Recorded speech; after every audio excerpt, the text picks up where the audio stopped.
Hi friends, welcome to Summer's Kitchen. ఈరోజు మన recipe వచ్చి ఎంతో టేస్టీగా ఉండే గోంగూర చికెన్ అండి. చాలా అంటే చాలా టేస్టీగా ఉంటుంది. మీరు కూడా ఒకసారి ఈ విధంగా ప్రిపేర్ చేసుకోండి, చాలా ముందుగా మనం స్టవ్ వెలిగించుకుని స్టవ్ మీద పాన్ పెట్టుకుందామండి. పాన్ హీట్ అయిన తర్వాత కొంచెం ఆయిల్ని యాడ్ చేసుకుని చూడండి, ఈ విధంగా ఆయిల్ మరిగిన తర్వాత ముందుగా శుభ్రం చేసి పెట్టుకున్న గోంగూరను కాడలు లేకుండా యాడ్ చేసుకుందామండి.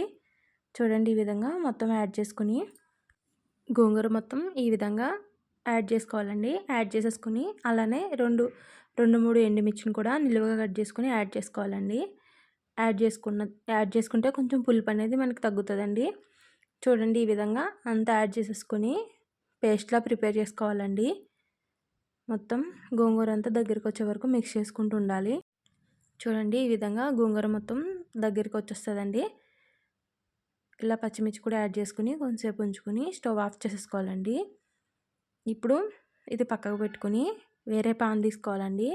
ఆ పాన్లో ఆయిల్ని యాడ్ చేసుకోవాలండి.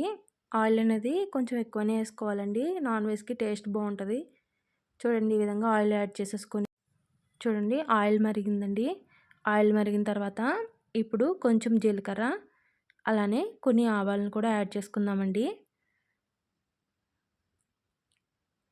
చూడండి, ఈ విధంగా ఆవాలను కూడా యాడ్ చేసుకుని ఇప్పుడు మనం కొన్ని ఎండుమిర్చిని కూడా యాడ్ చేసుకుందామండి. ఎండుమిర్చిని కూడా యాడ్ చేసుకుని కలుపుకుందాం ఒకసారి. ఇవన్నీ బాగా వేగిన తర్వాత ఇప్పుడు కొంచెం కరివేపాకుని కూడా యాడ్ చేసుకుందామండి. కరివేపాకుని కూడా యాడ్ చేసుకుని మిక్స్ చేసుకుందాం. చూడండి, ఈ విధంగా మిక్స్ చేసుకుని ఇవన్నీ బాగా వేగాలండి. ఈ విధంగా వేగిన తర్వాత చిన్నగా కట్ చేసుకున్న ఆనియన్స్ని అలానే పొడుగా కట్ చేసుకున్న పచ్చిమిర్చిని కూడా యాడ్ చేసుకుందాం. చూడండి, ఈ విధంగా యాడ్ చేసుకుని మిక్స్ చేసుకుందామండి. బాగా మగ్గిపోవాలండి. కొంచెం సాల్ట్ని కూడా యాడ్ చేసుకుందాం. ఆనియన్స్ అనేవి తొందరగా మగ్గిపోతాయి.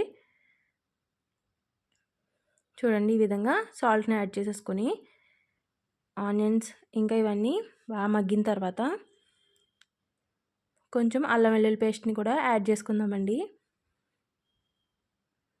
చూడండి, ఈ విధంగా అల్లం వెల్లుల్లి పేస్ట్ని యాడ్ చేసుకుని ఒకసారి మిక్స్ చేసుకుందాం. పచ్చివాసన పోయే వరకు కలుపుతూ ఉండాలండి, అడుగంటకుండా. చూడండి, ఈ విధంగా కలుపుకుంటూ అల్లం వెల్లుల్లి పేస్ట్ అనేది పచ్చివాసన పోయే వరకు వేపుకోవాలండి.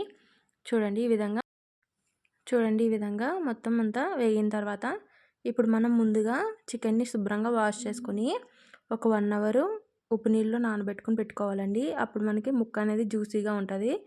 ఇప్పుడు ఆ చికెన్ని యాడ్ చేసుకుందామండి. మొత్తం చికెన్ అంతా యాడ్ చేసుకుని ఒకసారి బాగా మిక్స్ చేసుకుందామండి. అంతా మొత్తం కలిపేసి చూడండి, మొత్తం అంతా చికెన్కి పట్టేలా మిక్స్ చేసుకోవాలండి.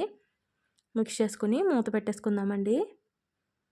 మూత పెట్టేసుకుని ఒక 3 మినిట్స్ తర్వాత మూత తీసేద్దామండి. చూడండి, చికెన్ అంతా కొంచెం మగ్గింది కదండి. ఒకసారి మళ్ళీ మిక్స్ చేసుకోవాలండి. ఈ విధంగా మొత్తం కలిపేసుకొని మళ్ళీ మూత పెట్టుకుందామండి. ఒక 2 మినిట్స్ తర్వాత మూత తీసేసి చూడండి, ఆయిల్ అనేది మనకి పైకి తేలింది కదా. ఇప్పుడు కొంచెం అలానే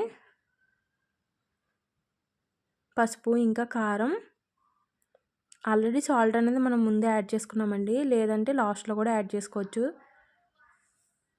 చూడండి, ఈ విధంగా కారం కూడా యాడ్ చేసుకుని మొత్తం మిక్స్ చేసుకుందామండి. కారం అంతా ముక్కలకు పట్టేలా మిక్స్ చేసుకోవాలండి మొత్తం. చూడండి, ఈ విధంగా అంతా మిక్స్ చేసేసుకొని మొత్తం అన్ని ముక్కలన్నీ బాగా మిక్స్ చేసుకోవాలండి. కారం అంతా పట్టేలాగా మిక్స్ చేసుకుని ఇప్పుడు మనం మూత పెట్టేసుకుందామండి. మూత పెట్టుకుని ఒక 3 మినిట్స్ తర్వాత మూత అనేది తీసేద్దామండి. చూడండి, ఈ విధంగా మొత్తం కుక్ అయింది కదా. ఒకసారి మళ్ళీ మిక్స్ చేసుకుందామండి. మిక్స్ చేసుకుని కొంచెం జీలకర్ర పౌడరు అలానే కొంచెం ధనియా పౌడర్ యాడ్ చేసుకుని ఒకసారి మళ్ళీ మిక్స్ చేసుకుందామండి. చూడండి, ఈ విధంగా మిక్స్ చేసుకుని ఒక 2 మినిట్స్ తర్వాత కొన్ని టమాటో ముక్కల్ని యాడ్ చేసుకుందామండి. చూడండి, ఈ విధంగా టమాటో ముక్కల్ని యాడ్ చేసుకొని ఒకసారి మిక్స్ చేసుకొని మూత పెట్టుకుందామండి. చూడండి, ఒక 3 మినిట్స్ తర్వాత మూత తీస్తే టమాటా ముక్కలన్నీ మొత్తం మగ్గిపోతాయండి. చూడండి, ఈ విధంగా మొత్తం మగ్గిన తర్వాత ఇప్పుడు లాస్ట్‌లో మనం ముందుగా ప్రిపేర్ చేసుకున్న గోంగూర మొత్తం యాడ్ చేసుకుందామండి. యాడ్ చేసుకొని మొత్తం ముక్కలకు పట్టేలాగా మిక్స్ చేసుకోవాలండి. మిక్స్ చేసుకొని మూత పెట్టేసుకుందామండి. మూత పెట్టుకొని ఒక 2 మినిట్స్ తర్వాత మూత తీసేద్దామండి. తీసి ఇప్పుడు కొంచెం గరం మసాలా యాడ్ చేసుకుందామండి. గరం మసాలా యాడ్ చేసుకొని ఉప్పు సరిపోయిందో లేదో చెక్ చేసుకొని ఉప్పు కూడా యాడ్ చేసుకుందామండి. యాడ్ చేసుకుని ఒక 2 మినిట్స్ తర్వాత స్టవ్ ఆఫ్ చేసుకోవాలండి. అంతే అండి, కర్రీ రెడీ అయిపోయింది. Thank you for watching my video. Thank you. Please like and share చేయండి. Thank you for watching my video. Please subscribe చేసుకోండి.